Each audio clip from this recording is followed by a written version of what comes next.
because our deepest wounds often reveal our greatest purpose. Welcome to the Court of Connection. I have a special guest here today. I'm really excited to have you here, Justin. I've watched Justin's content for a while and have felt very drawn to it. It is very clear that he has had a massive spiritual awakening, Kundalini awakening, and I have so many questions and I'm excited to hear about, kind of what that journey's been like for you. Yeah. So welcome. Thank you. Yeah. Thank you. I'm excited. Yeah. To be here. I haven't seen Justin in, when was the last time I saw you? It's been a while. It's been such a long time. Yeah. I know. I don't know. It's been years, right? Yeah. And I just randomly came across your TikTok and I was like, I know. Was that like a For You page thing? yes. Okay. Yeah. Yeah. And I was like, wait a minute. He's on another level now. And I kind of I zoned in, but so for those that don't know you yet, can you share a little bit about your journey and what it's like, what it was like before the awakening? Yeah. What do you want to share? Yeah.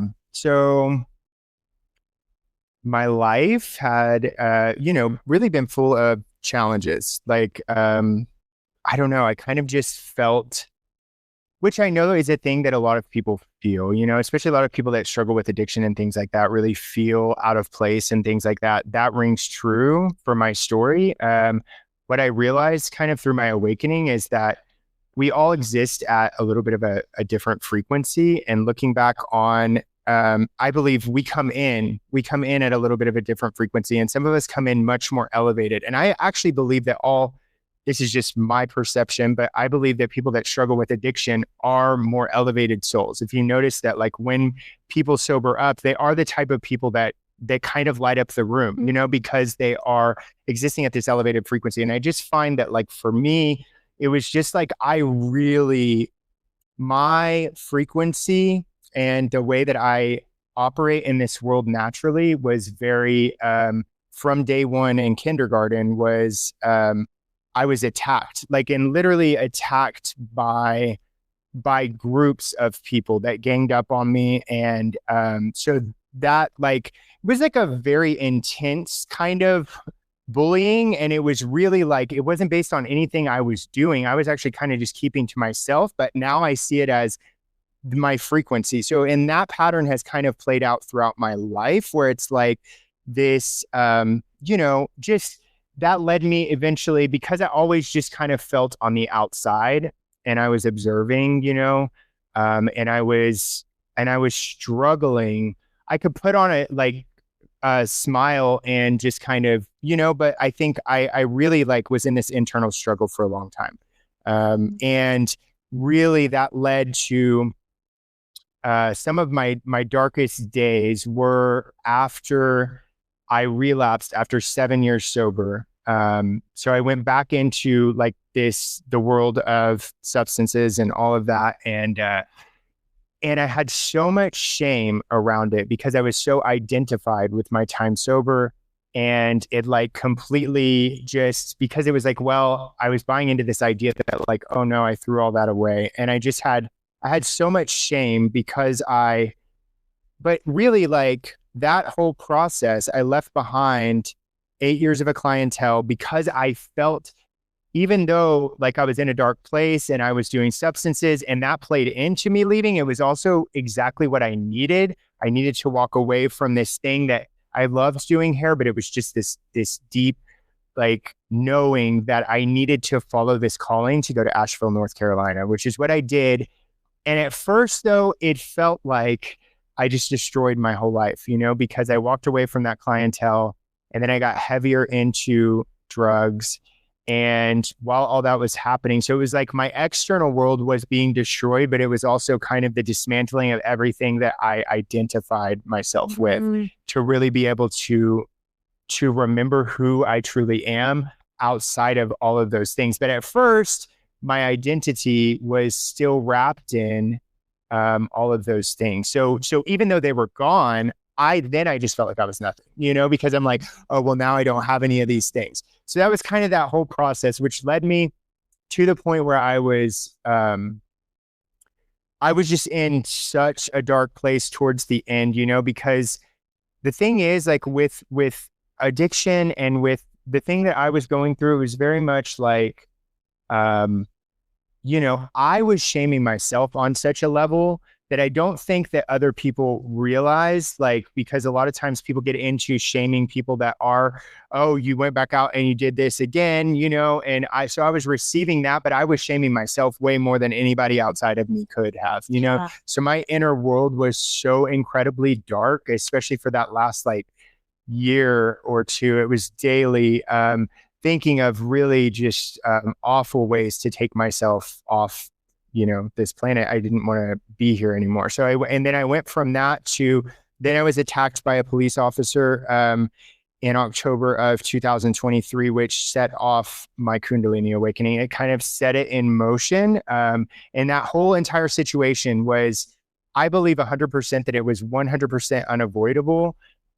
Because I truly wasn't like, and here's the thing, like, had I just gone back at that time into just the traditional recovery space and not kind of looked from a deeper perspective, I think I would have only looked at my part and not been able to see that what happened to me was actually very, in the physical, was very wrong, like because I wasn't fighting back. I wasn't doing, but it was what I was shown after my Kundalini awakening was that this is something that was unavoidable, that I had to go through so that I could also speak on, a lot of the corruption that exists within this system, because the entire system came against me, and they gaslight you and try to make you believe that something happened other than what actually happened. And, but now I truly am grateful for that experience but I mean, yeah, getting attacked by, rubbed into the concrete, Wow.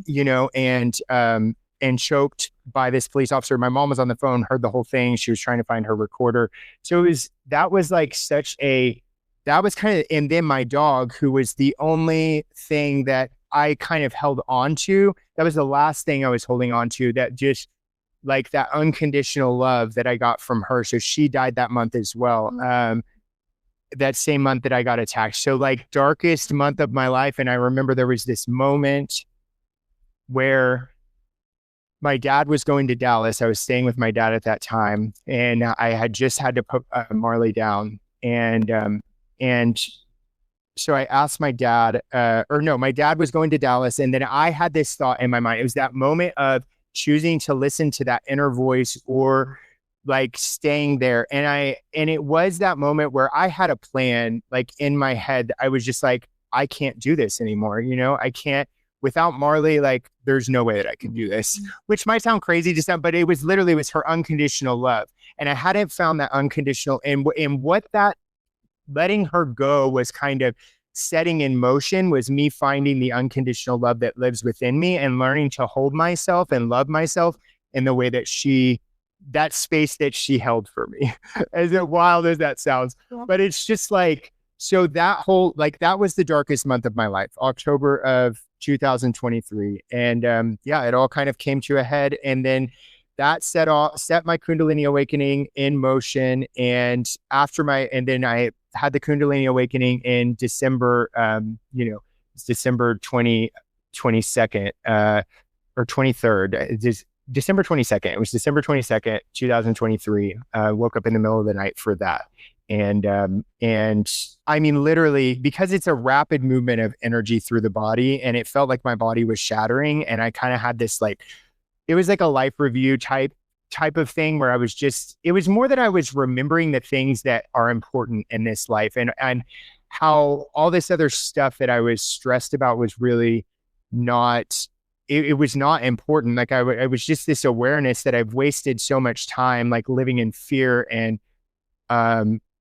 all attached to all those things. And just kind of awakening to that. And then that shift, though, was so dramatic and very confusing at first. But then it's been now, almost 2 years. So this 2 years has been really integrating that experience and learning because at first it was like, it was so hard to exist like on this earth and do the things that we do in this society at first, and so it's just been kind of grounding that experience and really integrating it and learning to kind of operate as elevated version of myself within this society, you know? Yeah.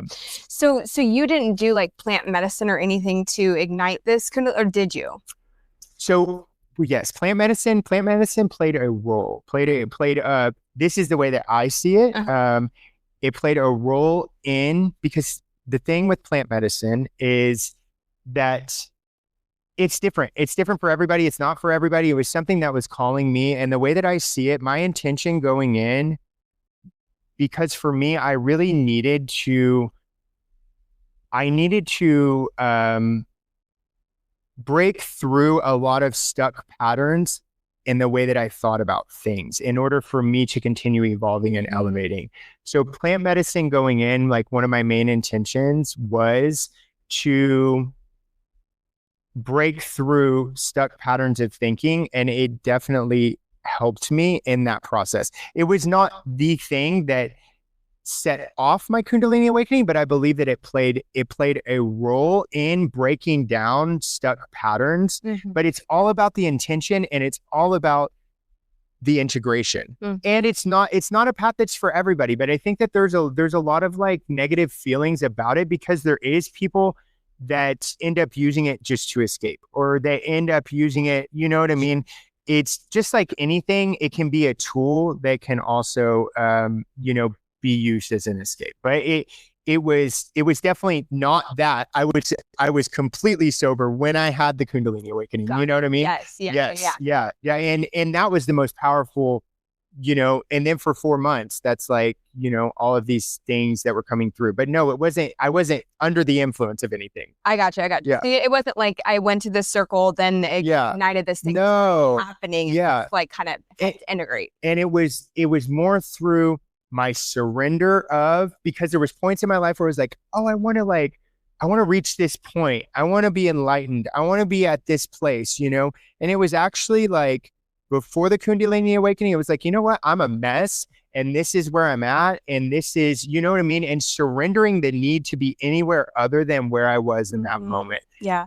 Then it happened through the full surrender. You know what I mean? Yeah. But also like Kundalini awakening is not, I don't believe that's, you have to really be prepared to go through something. And it can be because it's so intense, it can be very confusing. And also there's not a lot of support. But for people that go through that process, I think it is important to if you can find people that have had that experience, to kind of guide you through. I didn't have that. And I was trying to talk to people that had never been through it. And so I kind of just had to navigate those waters on my own, me and spirit, just kind of trying to figure it out. So, well, you said so many profound things. I think the one thing that I wanted to go revisit was there was always this pattern in your life of feeling like rejected by a group of people, right? Or feeling like an outcast from a group of people. Yeah. I firmly believe, and this is just my belief, that our soul chooses the wounds that we have, that when we come down here to work through for a soul correction, right? Yeah. And the fact that you had those trends throughout your life was like, okay, this is a major theme to be transmuted. Oh, 100%. And alchemized.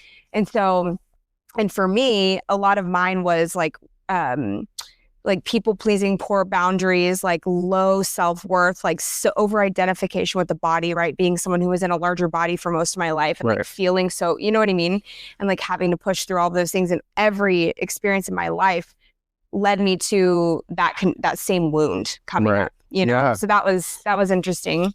For sure. And the rejection, I find that's also very common as well in people. I notice that theme a lot in people that struggle with addiction, because we tend to, most of the people that I've met felt like outsiders, in some way, shape, or form. And so it's kind of like when you get rejected a lot, we can get into people pleasing really easily, and that has been, my biggest challenge, but then it's like learning to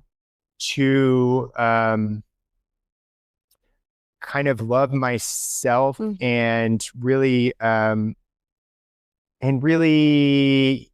that's been one of my biggest challenges. Overcoming the people pleasing and, forget where I was going with that. That's okay. But no, that brings up a good point, is like our job on this, on this planet is to learn how to parent ourselves. Yeah, right? for Like sure. I have to be the person that can take care of myself, regulate and take care of myself. Yeah. Nobody's coming for me. Right. You know what I mean? Yeah, for sure. And God's not going to do that for me either. I have to learn how to self-regulate. I have to learn how to detach from, like this need to have everybody understand me. Yeah, And you know what I mean? Which leads me into the next question. Yeah. What was that like after having the awakening, with friends, with family, and just feeling in this place of just, feeling totally different or viewing the world in a way that you never had? Yeah, it's been challenging, which is why I've been in a lot of solitude. But I find that like even if a lot of people are awakening at this time, and it looks different for everybody, and for some it's a little it's a kind of a slower process of perspective shifts happening and things like that. But I find that a lot of times it's just like learning to listen to that intuitive, like learning to listen to the intuition, learning to listen to those nudges that tell us, because like for me, at first, I was trying to just be back in the same things that I was in. And it was very confusing at first because my perspective was so different, And so I had to really kind of remove myself from groups of people, for a little bit, and kind of go into solitude, which was challenging at first because it was like I had this storyline in my head that was like isolation is bad, isolation is dangerous. But for me, it was something that, and that's the thing, it's different for everybody. And that's why it's so important to listen to the intuition, because for me, it was something that was absolutely necessary for me to be able to develop my own unique perspective and be able to hold that and know that like, it's okay that I view things differently than other people, that my perspective is different, and I'm okay that their perspective is that way. I don't need to change it, but to be able to go into groups of people and be able to be authentic and true to myself, and what it is that is true for me and what it is that I believe, And I feel like now that I've taken this time in solitude, I'm able to do that, and to, to be able to have a different viewpoint from someone, and that not to mean that we can't interact, or you know what I mean? Yeah. Well, did you know that authenticity is actually a higher frequency than love? Yes. Yeah. Crazy. Yeah. It holds so much power to stand in your own truth. Totally. Yeah.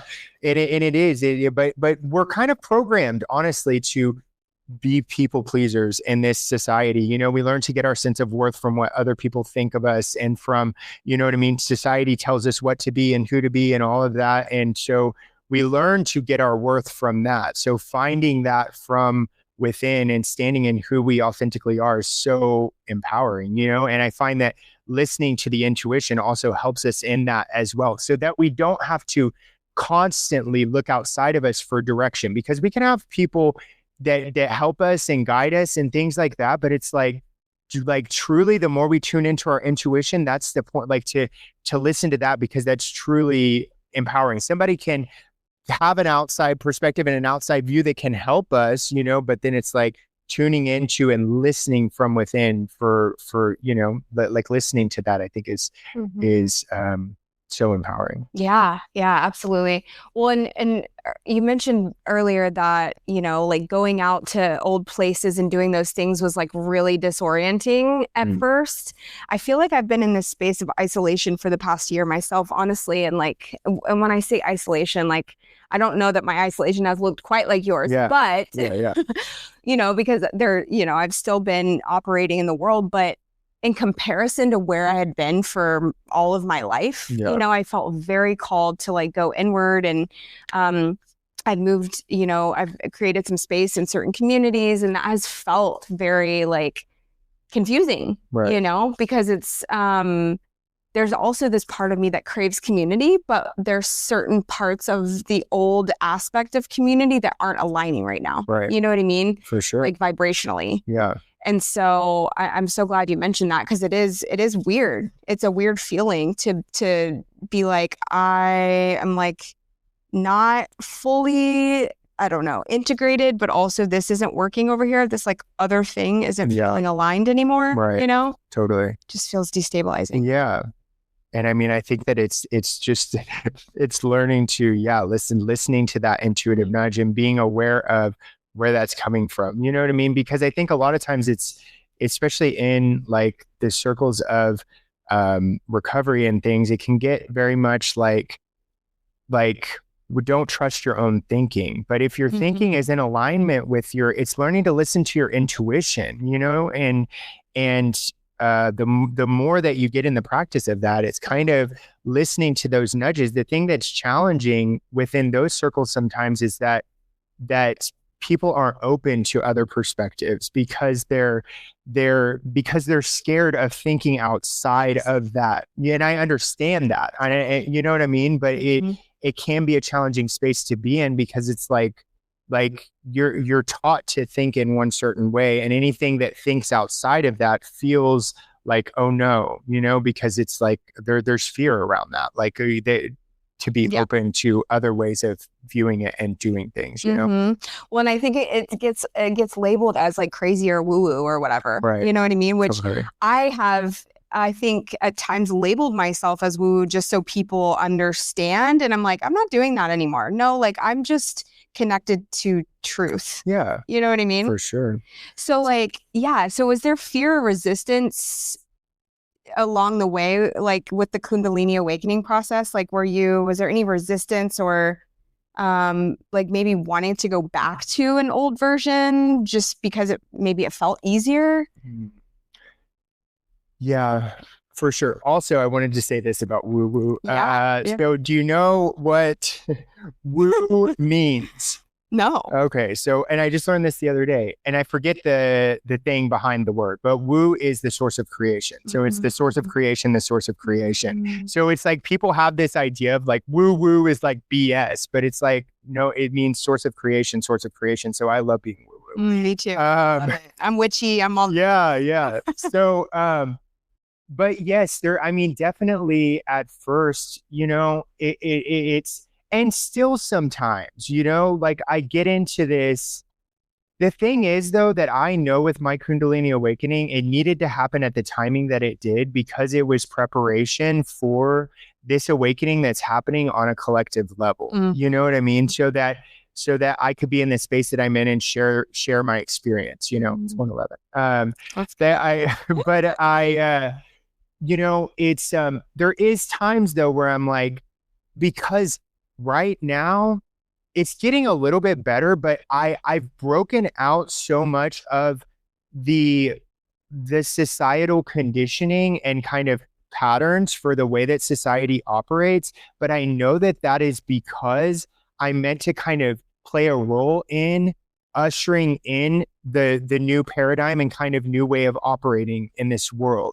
But right now it can sometimes feel that way where I'm just like, I've broken so far out of it that even the other day at an interview, I'm like, I don't know how to be anything other than they asked me these interview questions. And I'm like, I go deep and I'm just like, and I told the girl I did this interview the other day, I was like, sorry, this is my default setting now, and I don't know how to be anything other than this, you know, like, which is a beautiful thing because this is who I truly am, you know, but it's also like operating within this world is challenging. But I think for people, if there's other people that are going through this, it's like, know that if you're going through this process, it's so that you can like maybe consider that perspective. It's so that you can usher in something new. You're breaking out of those old patterns so that you can bring a new perspective, usher in a new perspective, usher in the new paradigm, kind of help to kind of be, you know, there's a lot of different ways to look at it, builder of the new earth or whatever, however you want to kind of see that. Yeah. That's so beautiful. What do you think was the most surprising thing about going through this awakening? That people were incredibly irritated with me. Yeah, at first, and I mean at first, because with the Kundalini awakening, that I believe that frequency that I existed at. Did I see you during that? I didn't see you during that time. Okay, that frequency that I existed at for that first 4 months was so incredibly elevated because of where my frequency is at naturally, the way energy moves through me, through my character. And then on top of that, for that just blast, it's like being plugged into a light socket. So And what happens when we start to elevate in this way, because our frequency elevates, whether it's through a Kundalini awakening or whether it's just through healing, through clearing the density in our energy field, through kind of going through that process and having these perspective shifts. When we're in an elevated place like that, it brings out the shadows in others. And I didn't know that this is what was happening. And at first I was in such a like loving, just like this loving, authentic frequency. And just, I mean, I was literally, my bed was vibrating in the morning when I would wake up. It was literally like the bed was vibrating. And I would just, but then all these interactions that I was having, like I was in a traditional sober living and I was interacting with these, and people were just being so mean to me. And then I was like, and it wasn't because of anything I was saying. It was just literally like people were trying to just kind of, poke at me. But then that's also when I realized, oh my gosh, this has been happening to me my whole life, like, because it's not that I'm saying things or I'm saying things that are hate, but it's something with the frequency that happens. But I didn't expect to be met with so much kind of darkness. And that part of it was very confusing. And I didn't understand that. But now, honestly, though, that I don't want to go back to that frequency. That was such an elevation that existing, it also made sense why we forget who we truly are in this realm, because like that forgetting plays such a role in us being able to exist, because this experience is so dense and dark and it is so different than who we are. And existing in that place of remembrance, like I was fully just, oh my gosh, I remember who we are, and existing in that is like, you can't really do it here with the way that things operate, So I just think that was a very short-term thing. A lot of information came in about what I'm meant to do here and things like that during that time. And a lot of these other kind of downloads and stuff that I've kind of been able to integrate over this last couple years. But at first I wanted to go back to that because it felt good. I was like, oh, I want to go back because internally it felt, but then now it's like, no, it's like grounding it into my humanness and into the human experience and being able to integrate it in a way that I can show up within this society, which is kind of the point that I'm at now, is kind of like integrating back into and finding out, how to operate within this society that operates so differently from the place that I'm in. Mm-hmm. But well, that's leads me to a great question. Like, how do you balance? Because I have had to learn this along the way too. Like, how do you balance? Like, I am having a human experience, right? And I also have a deep understanding that like this is not who I am, right? Like, how do you dance with with that relationship? Like when you are, maybe your buttons are pushed or if fear does come up, right? Like what do you do? I'm trying to think. So yeah, balancing like the human and with the like remembrance. I think that it's just like I hold this awareness on a moment to moment basis that I'm not this form. I'm not this body. This is, you know what I mean? This is a temporary thing. So I find that through that and through being in that on a moment to moment basis, which I don't necessarily think that that's everyone's path to be in that on a moment to moment basis. But like my experience is that I'm living in that. So when something presents like a human thing that, somebody tries to, because I don't have a lot of fear, like, and it's to such a level that, but we operate from fear so much in this society. So a lot of times people try to project their fears onto me. And I just kind of have to, I just kind of go, okay, I understand that this person is doing, but I just don't take it on. But like balancing the human, that's probably like, it's a big challenge, to do that. And, yeah. No, totally. Do you know anything about Mary Magdalene? Yes. I do. Okay. So I've been going down like the Mary Magdalene rabbit hole. Yeah.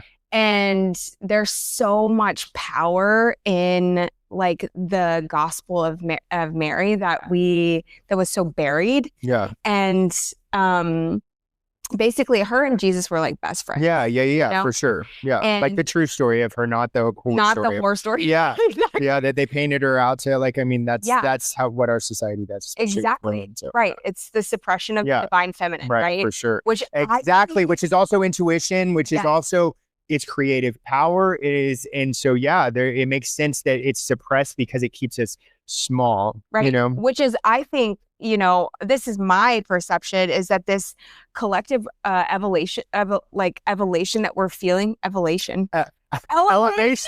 Yeah, evolution, elevation. It's the mix. That we're feeling, I believe, is the rise of the divine feminine, like on a mass level, totally. Which is why I feel like so many people are being drawn to Mary Magdalene right now. Yeah, absolutely. You know what I mean? And so, but that was Jesus' very best friend. She was there for his resurrection, for his when he died on the cross, and all of these major like moments. Yeah. But she was so suppressed because her message was about Christ consciousness. Yeah. For sure. That the kingdom is in here, right? That everything that we need is like, we create our own reality, right? Everything that science is proving now, right, is what Jesus was telling her that he didn't tell the other disciples, because they weren't at a capacity to understand it. Absolutely. Which is like such a reflection of what's going on. 100%. And yes.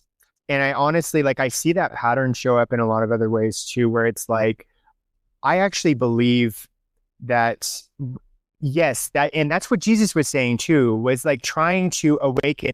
But then the people in the Bible this is the way that I see it. When it's like Jesus was this like enlightened, awakened being that was, trying to share this message of, whoa, this thing I'm connected to also lives within you, but the outsiders were perceiving his message through their lens. Right. And so it's like they weren't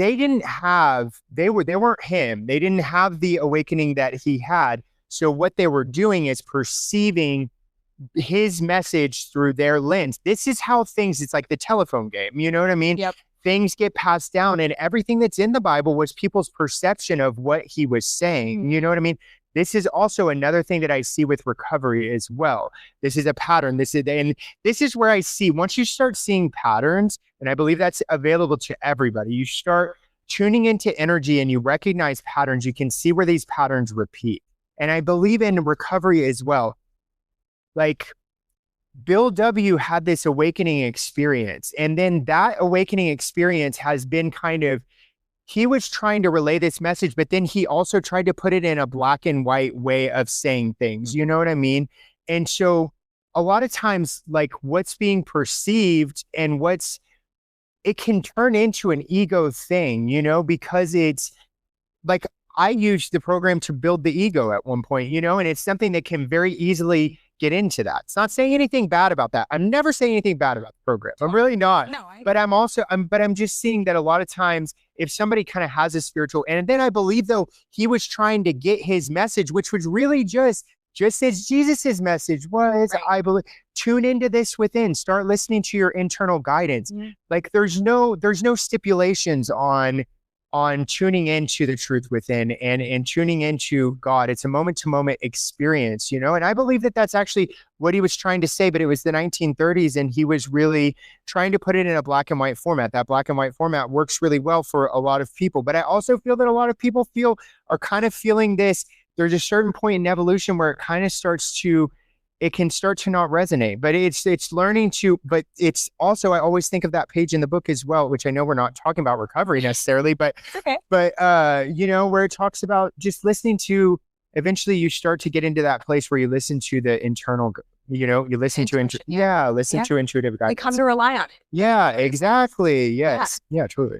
Yeah. And I think that brings up a good point too, right? Like there wasn't language that we have today for the experience that Bill had during this awakening, right? Absolutely. Like we have the language for it. Absolutely. And the language wasn't there. Jesus, like all of that, you know what I mean? Like there was, like being able to explain this is so much easier now, especially with quantum physics and everything kind of being where it's at. It up, Yeah. the physics, all of it.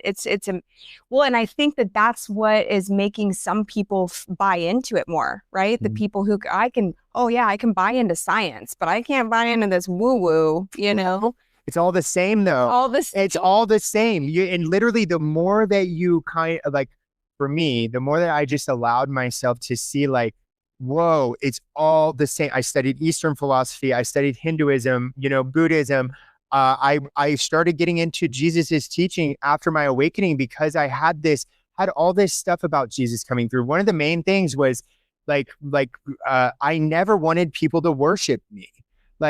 Because what people are worshiping, when somebody awakens to this truth within, like we learn to externalize it but it's actually a piece of you, like when you see something, when that awakens within somebody, it's like, I find that people are drawn to it and people get attached to it a lot of times, or they end up worshiping it. But what you're attached to and what you're seeing is the truth. And it's the way that it's moving through them. You know what I mean? It's not, it lives within. It's just about tuning into that. And that's what I believe he was trying to say is like, the kingdom of heaven, the kingdom of God is within. Yeah. Everything lives within.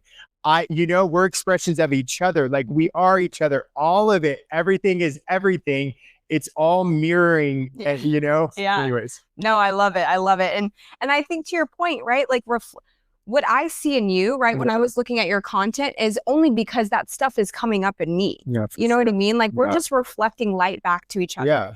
And what I'm drawn to is because that is awakening in me. It helps people remember. Yeah. Totally. We're just walking each other home. Yeah, exactly. That's it. Yeah.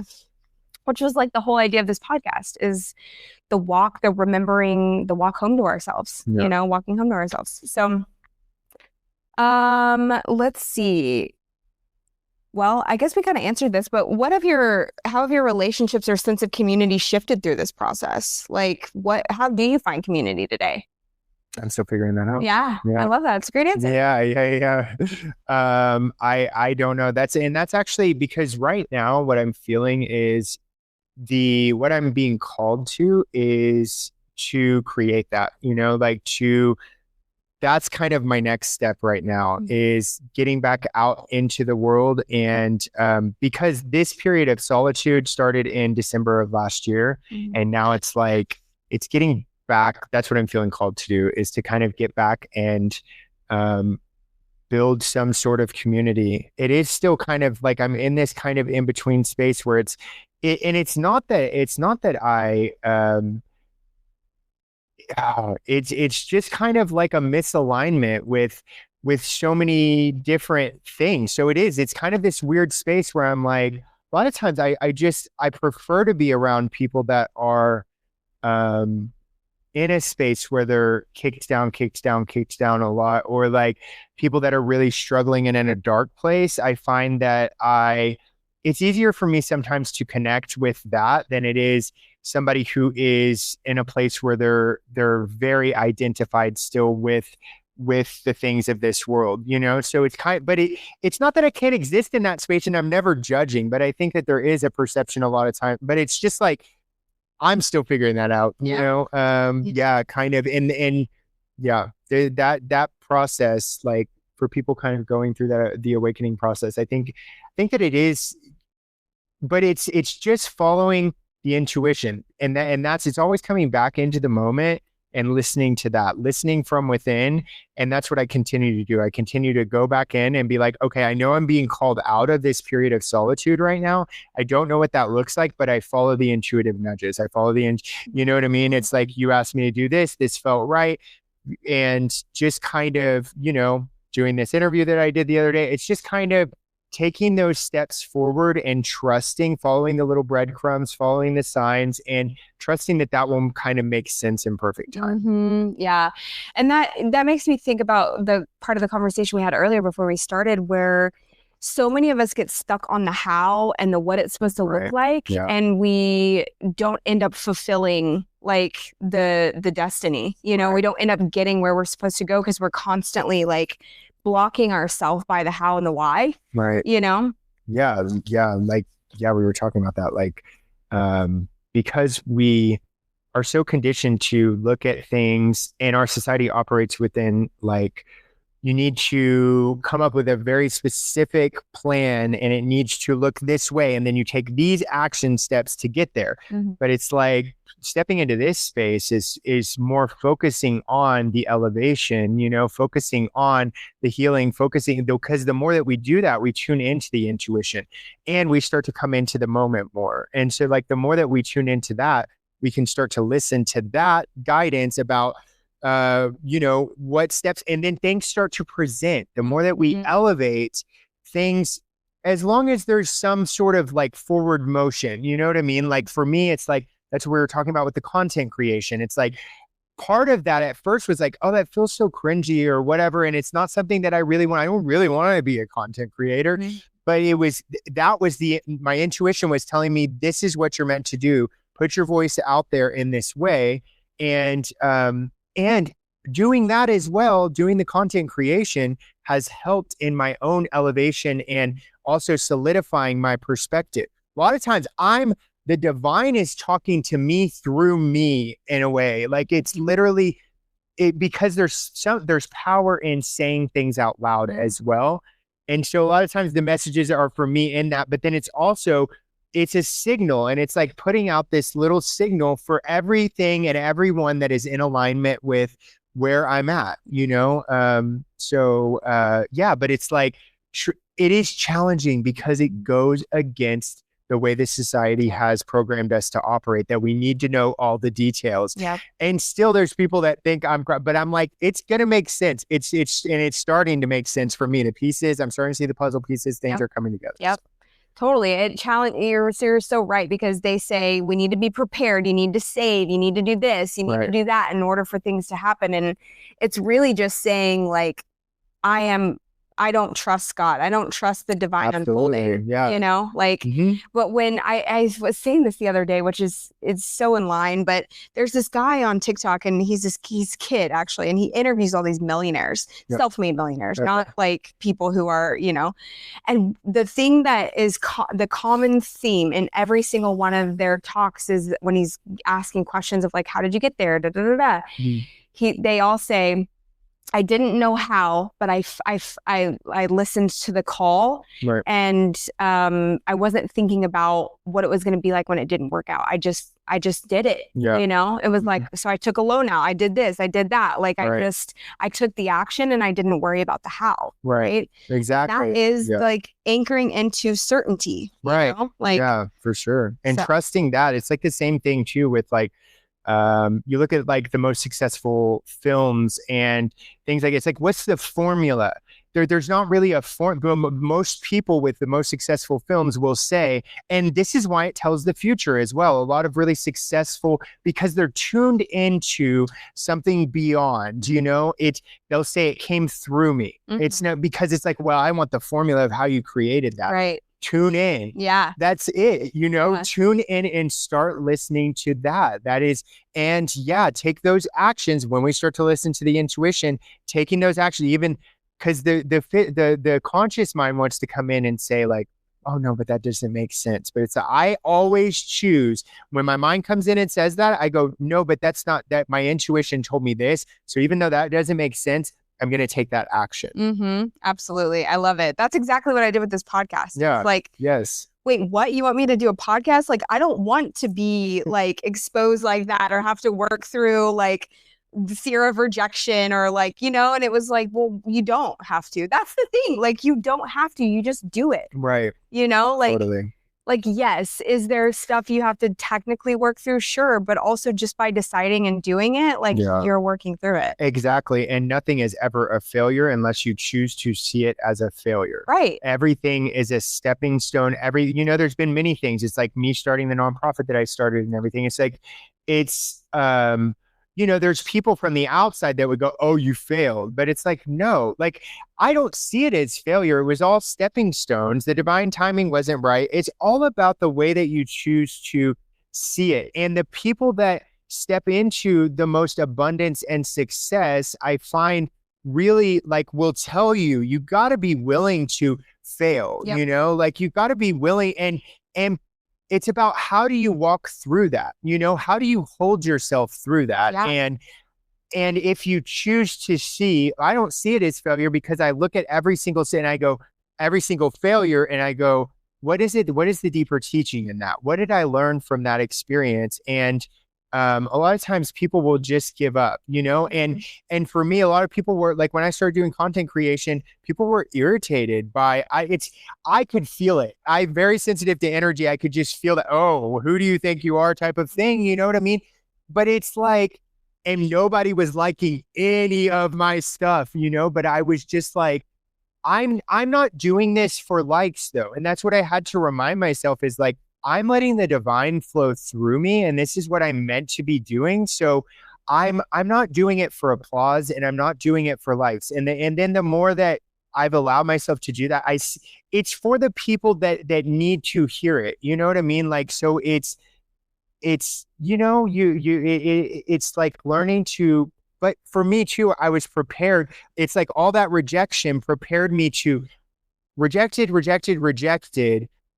pushed me into a place where it's like, okay, I've got to learn to stand on my own, you know, and be okay with like, because when you stand in who you authentically are and you kind of allow this energy to flow through you, it's, you know, it can come with rejection. People aren't used to authenticity. We're used to pleasantries. We're used to all of these things. So it can feel a little jarring, you know, like, oh my gosh, because I was thinking about that the other day too. The more authentic you are, like, because at first I was like, why are people so irritated with this? But it's like, because we're used to, like, if you invite me over and you say, hey, I want to go out to the pool today. Like, my response to that today wouldn't be my people pleasing response, which would have been, oh, well, you know, I don't know because, you know, I would have made up some excuse, but I would be like, you know what? I'm just not feeling that. Yeah. I don't want to do, which on the other end, somebody can take personally, like, oh no, well so it can be irritating, you know, because people are like, oh my gosh, but you're rejecting me, but it's not personal. It's that I'm taking care of myself, right? And that I'm not, and that I just really don't want to do that right now. And I'm being honest about it, you know, but like we end up like getting, because we get our sense of worth from what other people are thinking, what they're saying, then it's like, oh no, this person doesn't like me, but it's not that at all. No, it's not personal. You know what I mean? But, and so the more we step into authenticity though, because we operate so much from that, like people just kind of, they say things that they don't mean. And that's another thing that was confusing throughout my life, being so sensitive to energy. Energy never lies. And so the world is very confusing when people are telling you words. There's so much room for miscommunication and because you can lie, but your energy doesn't lie. So it's like, when you the more you tune into energy, you can feel it. And the world is very confusing. I remember that as I was growing up too, I was always like, why is everyone lying all the time? Because because I would feel the energy, and I'm like, and healing is really starting to tune into what is true, like what is true for me and what is real, you know, and like stepping out of that, like saying things that we don't mean, you know, and like tuning in and learning to stand in what it is that I truly believe, what it is that's my point of view. Like we're the same consciousness experience, like, you know, expressed from different points of view. So we're all meant to have different points of view. Like, and I feel like that's kind of the new paradigm we're moving into, is just like seeing that we all see the world a little differently, and we can learn from each other rather than trying to force everyone to see things in the same way. That's not what you know, like we're meant to see the world differently, and we can learn from each other's points of view. It's just like we've been in this pattern so long where it's like, I need you to see things the way that I do in order to be okay. Yeah. When it's like, I feel like it's just so much more interesting when we can just kind of learn from each other. Totally. You know? Yeah. Oh, that's so beautiful, because I'm walking through that exact thing myself right now, where I'm just really watching how the personality wants to over explain, but then I stop that and I'm like, no, I don't have time today, or I don't want to do that, or I don't, you know what I mean? Like, and how someone's reaction to it, like you're saying, is really none of my business. It isn't, and it's also not about me. Right. You know? And two, I actually find that a lot of times, like what I found through all of the darkness that I faced, it brought my shadows to the surface. And while I didn't understand it in the moment, it actually helps those shadows come to light. So sometimes like that insecurity that you brought up for somebody else, like whatever they do it, but it's like, it's kind of bringing that stuff up for people, you know, without the intention of doing that. It's not like but you know what I mean? Like us, like when we choose to, that is who we're meant to be. When we stand in who we truly are and we're honoring what is true for us and we're being our authentic selves, that's who we were created to be. Why would we be anything other than that? You know? And you're right. You can't control. And believe me, I was people pleasing nearly killed me more than any substance ever has. Same. You know what I mean? Like it literally, like I was dying behind it. So, and you know, putting yourself out here in this way too, that is another like way of healing people pleasing too. That kind of thing, you know what I mean? Yeah. Putting myself out there and creating content, knowing that, you know, not everybody's gonna like it. Exactly. And they're gonna make up their stories about whatever, and that's fine. You know, like I can allow them to do that and know that I'm listening to the truest part of me. And that's super empowering to be in that place. Yeah. Well, you kind of touched a little bit on it earlier, but where is your heart's desire in terms of like where you see yourself in the future? It doesn't have to look specific, but like, what are you drawn to? I know you talked about nonprofit or maybe like jails or something, you know, like what? Yeah. I mean, I'm definitely, I feel that my path is a lot about, because I experienced like being on the verge of homelessness, living in my car, all of that. And I'm so grateful for all of it because it shifted my perspective in such a way to be in that position and see the way that society treats these people, and to see, because like, it's like God, the divine, was putting me in this position to see through their eyes and see the way that people treat. I mean, like literally, I asked for somebody to call an ambulance one time because I was so dehydrated, and I every time I would drink water, like I didn't have a car, I didn't have access to water, I was dehydrated, and I'm out on the streets, and I was asking people to call an ambulance for me, and they were laughing at me and telling, you know, because there's this automatic. And what's crazy is it's like, especially people that say they follow Jesus and things like that, it's like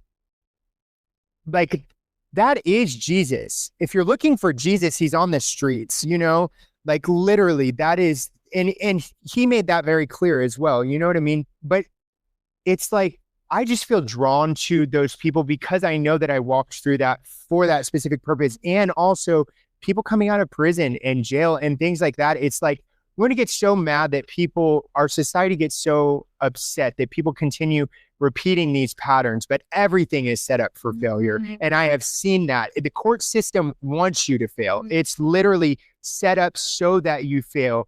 And our class system and all of it depends on people staying at the bottom, you know? So it makes sense that it just kind of keeps people in these loops. And it's crazy because people go into prison and there is nothing to help people elevate, escape their patterns, to heal. And then then they have to learn these survival mechanisms while they're in there in order to keep themselves safe.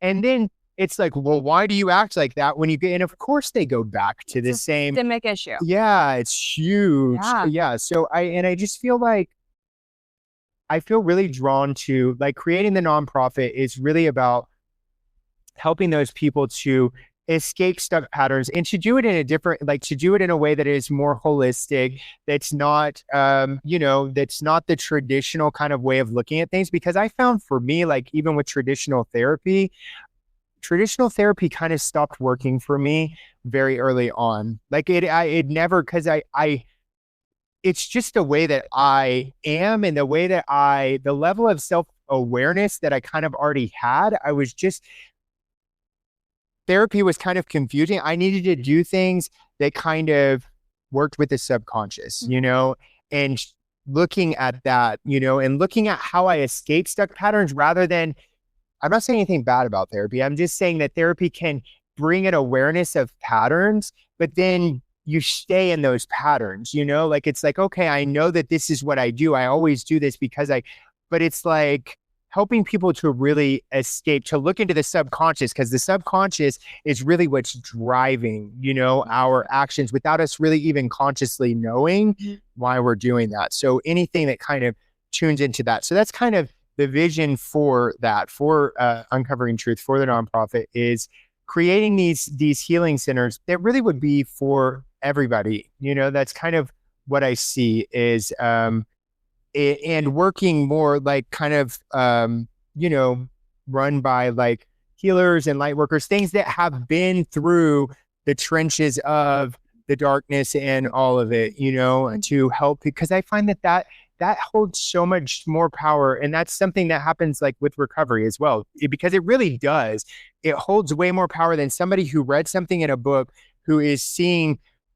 And that's across the board with everything. I feel if you've been through something, you just have a greater understanding than anyone who has studied it, just obsessively studied something. It's like life is our teacher, whenever we choose to see it in that way. And all of my experiences with that, I know were for purpose, so that I could kind of step into and create this thing. But that's what I see. That's where I see it going. I see like, that's the main thing. I feel like that's kind of that is the main thing. And then I think more things will make sense through that. But yeah, I see that very clearly for you. Yeah. Like, I'm just like watching you and the passion. I'm like, how could it not? Yeah. You know what I mean? Yeah. Like, how could it not? So beautiful. And I believe that the people who have stories like ours bring so much power and depth to situations like that, or like experiences like that. Yeah,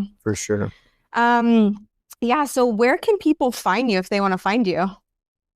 So mostly TikTok is the one that I do right now. So and my handle on there is this_Justin_Stone. Justin Stone on Facebook. I have multiple Facebook accounts that I can't get rid of, but and which I've started sharing. I do something a little different on Facebook. Facebook is it's wild territory. And Instagram is also this_Justin_Stone, and that same name also on YouTube. YouTube, really though, I feel like I'm going to go a different direction with that. It's really just my TikTok videos. TikTok is my main thing though. Yeah. You know what's interesting about that is that I feel the most out of all the platforms, I feel I don't even want to say safest, but TikTok feels the safest. 100%. It does. Yeah. That like, it's just like so programmed to my algorithm and what I'm like, you know what I mean? Yeah. It's definitely, it kind of puts you in these little containers, which is a beautiful thing. And also there's part of me that's like, I kind of wish it would reach different audiences sometimes, you know what I mean? Mm-hmm. But it also does keep it a little bit of like a safer container where people are not. So I noticed that for sure on TikTok, and with lots of other, especially people that are kind of on the healing and awakening journey and things that say like, oh, well, yeah, because they've tried to be on Facebook, and there's just so much hate that comes on. It gives me anxiety being on Instagram or Facebook. I noticed in my body. Yeah. But I don't feel that way on TikTok. It's so weird. It's wild. Yeah. Yeah. So what brings you joy these days? Like, what excites you? Yeah. What excites me? Joy. I mean, I feel like the joy kind of just flows through me, like, and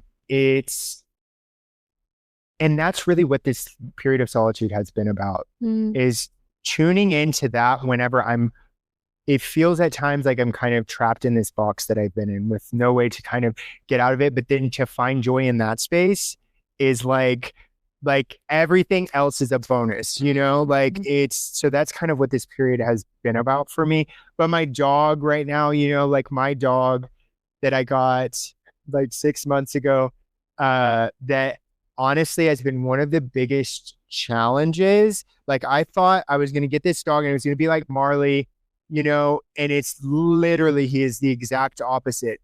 But he's a reflection of me. It literally. I saw your video about him. Yes. Yeah. And it's just kind of like, he's such a free, expansive spirit. And it's just like, so it's like kind of learning to, he's been a huge challenge, but working with him and seeing that sometimes the most challenging things bring us the biggest payoffs, because he's also one of the most loving and caring, dogs. And so, yeah, it's just that. And he brings me so much joy. Even though he's challenging, he's also kept me so grounded in the earth realm, too, because it's like through this time as well that I've been there, it's like he has so much energy. So I get out and walk him every day. It's kept me outside, getting, getting sunlight and all that, I think is